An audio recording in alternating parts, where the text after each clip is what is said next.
Uganda abajja ku kyeyo mujje nga mwetegekedde ebikwanso ekitono n'ekinene kino kisiba mama mumwa na baba kiteeke mu nviiri zo bw'oti olaamirizeeko mama nkutunze omumwa ne baba na kino ekitono babawo obwana nakyo kiteekemu obutunga emimwa obuyita amannya gaabwe tebugakuddamu kuyomba kuwowogganira guno omudalasini nagwo gusse mu nviiri ogufumitemu bw'oti ogusseemu tebajja kuyomba wadde naguno omunnyu guno ogw'empeke guno gusse mu nviiri zo bagambe mu maka guno ndi munnyu ndi omu nzekka omuganda ali mu maka muno gusse mu nviiri ogenda kumbuulira bw'ojja okubaako ky'onooŋŋamba bisse mu nviiri zo olaamirize bwe bakusasule bulungi obiisibwe bulungi tolina ky'ogenda kuddamu kubeera mu bawalabu ng'otaddemu bino nze mbabuulidde mwe mulima kye mulimba kakati bakwano this is the way we use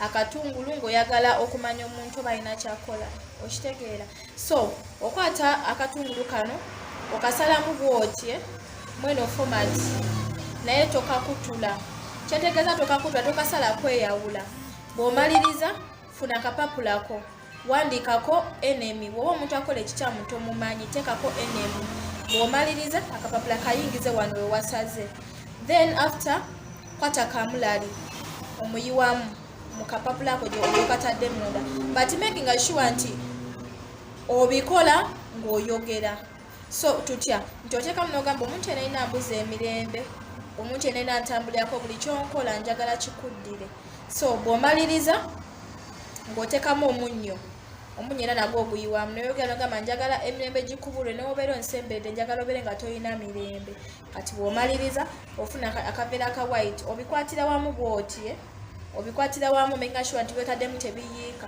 n'ofuna akaveera n'obiyingizamu bw'oti n'okasiba bulungi n'okanyweza n'okasuulayo eyo remedy bwe tutyo bwe tugikola then kambyogere ddala wamu ne remedy bw'oba oyagala okukozesa akatungulu okweyambulula ebisiraani kwata akatungulu kasalemu bw'oti wakati okwate n'akatungulu akala kasalemu wakati kitegeeza remedy weetaaga obutungulu bubiri bw'okwate obusuze mu mazzi amazzi agakumala okunaba omubiri very early in the morning nga wakazuuka tolina gwe wayogedde naye tolina gwe wanyeze amazzi ago ogenda mu kinaabiro kyo n'oyimirira n'osooka n'osaba n'olyoka onaaba amazzi ago wejjako ebisiraani byonna bene remedy ejjako bisiraani n'omaliriza onaaba okuva ku mutwe paka wansi so amazzi ago tetugeesiimula ogaleka ne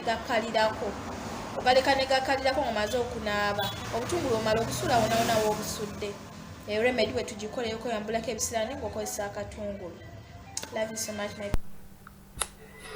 Kalama TV kojja mate bakadama mbawulidde ekintu bakitwalaganya batya ekintu nabagamba kisinziira omuntu akiwuliriza kisinziira kyakkiririzaamu neffe nga wano ku Kadama TV twewaayo okubeera nga Kadama ye kyagala okwogera tokimuteerayo kati kiri kuggwa awuliriza okulaba ekintu ekyo kyakugambye kikukolera oba tekikukolera twateekayoko wano era Kadama yali annyonnyola ku mudalasini n'omunnyo bakadama bangi nnyo era abaavaayo ne bagamba nti neyo story yabakolera nnyo kati abo mbawulidde abakyala babiri nabo bo be balowooza yendowooza yaabwe ffe tukkiriza nti buli muntu yenna alina right okwogera ekintu ye kyawulira nti nno ye kye kimutambulize obulamu bwe then wabeerawo parts bbiri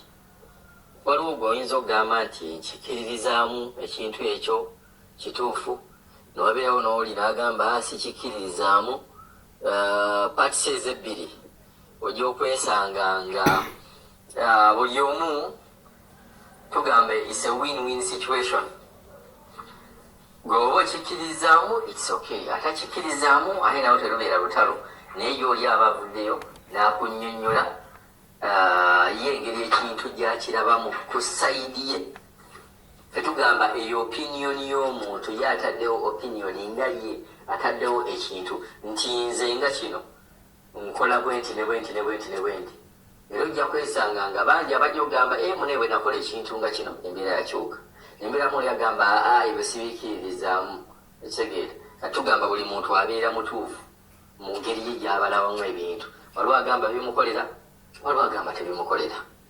At the end of it all terubeera lutalo. Wekkiriza mu kyoyagala nange nzikirize mu kyenjagala. Katuboyongere bakadama wano tubongere okubeera nga beyongera okubannyonnyola vidiyo zaabwe ze batuweereza. Olwo bakadama batuweereza vidiyo zino ne batugamba nti ebintu ebyaliyagadde ne bakadama bannaabwe babisheyalingeko babiwulireko. Osanga munaabiramu apiikinga, osanga munaabiramu agamba tebimukolera, naye nga bebagambye ku nkomerero yonna kibeera nti buli omu aba akoze ekintu ekyo kyakkiririzaamu nti kino nkikkiririzaamu kino sikikkiririzaamu. Uganda abajja ku kyeyo mujje nga mwetegekedde ebikwanso ekitono n'ekinene. Kino kisiba mama mumwa na baba, kiteeke mu nviiri zo bw'oti olamirizeeko mama nkutunza omumwa ne baba. Na kino ekitono babawo obwana nakyo kiteekemu obutunga emimwa buyita amannya gaabwe tebugaa kuddamu kuyomba kuwowogganira. Guno omudalasini nagwo gusse mu nviiri ogufumitemu bw'oti ogusseemu tebajja kuyomba wadde. Naguno omunnyu guno ogw'empeke guno gusse mu nviiri zo bagambe mu maka guno ndi munnyu, ndi omu nzekka Omuganda ali mu maka muno.